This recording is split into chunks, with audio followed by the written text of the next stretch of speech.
On this episode of Mondo Street Cinema Club, we have Superman and Fantastic Four First Steps.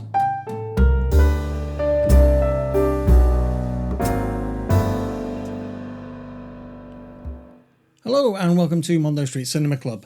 I thought I'd do a kind of like a double header today because this month has seen the release of opposing comic book franchises, universes, one from the DCEU and one from the MCU.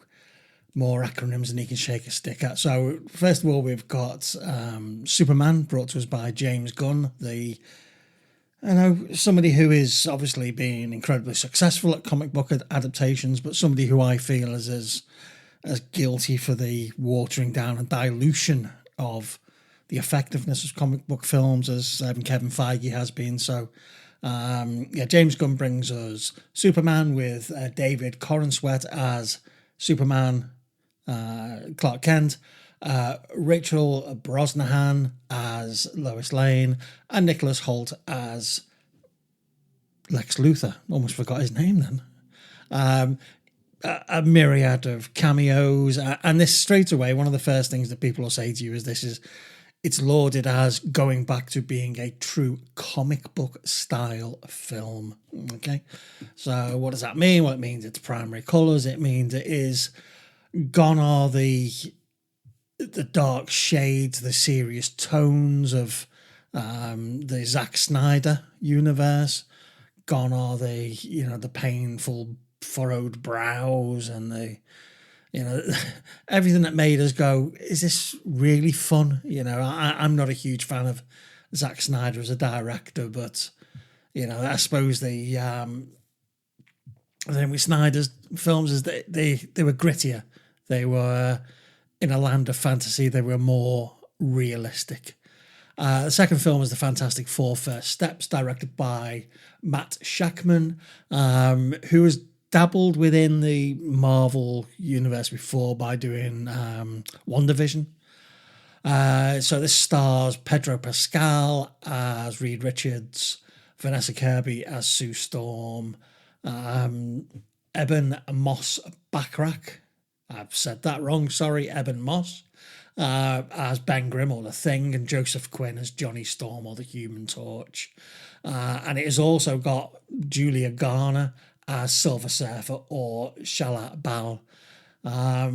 Again, one of the first things that people will say here is this is a very stylized, very comic book film.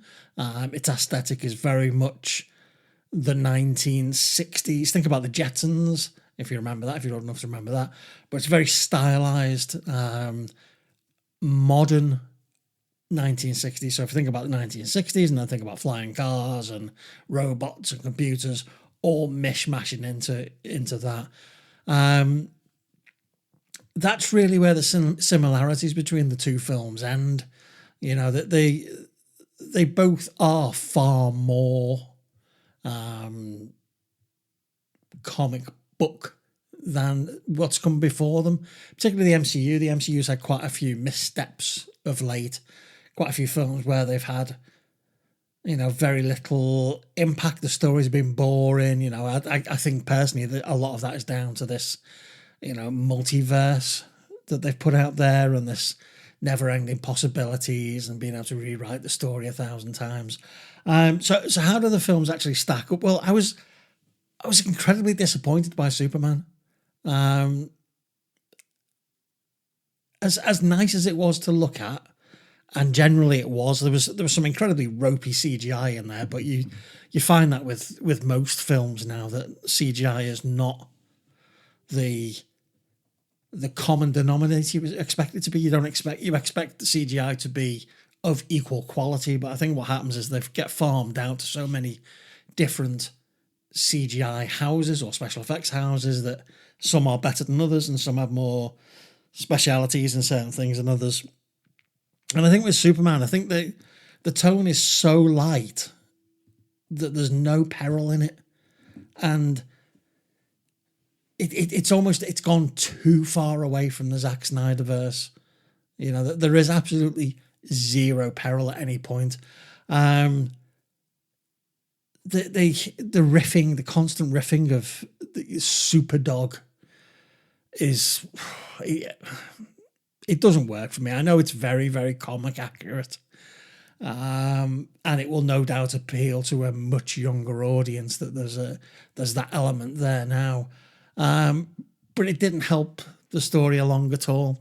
So some of the imagery in the film is a bit bonkers. You know, there's a scene where Lex Luthor's walking through the ice palace and robots are blowing up around him, and there's no flinching, there's no interaction of him within that environment whilst that melee's going on, and that's just, it just looks silly.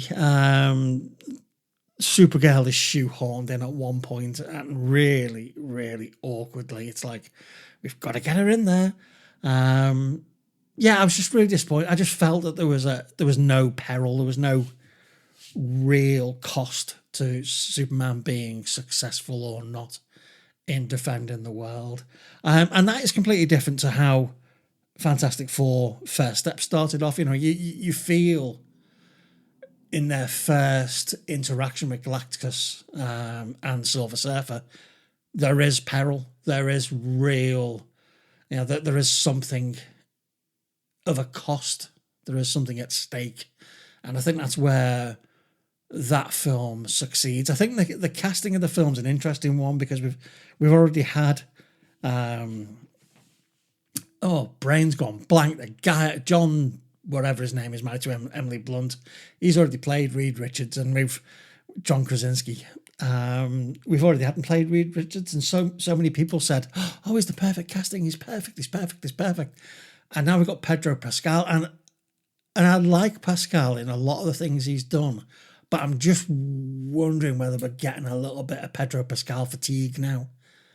That he is being put into so many things because he is so popular. That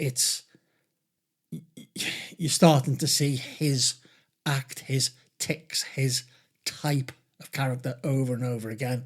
And I don't think he was that good at Reed Richards. I don't actually think that character had a lot to do in the film apart from be emotionally detached and write really complicated formulas on a board.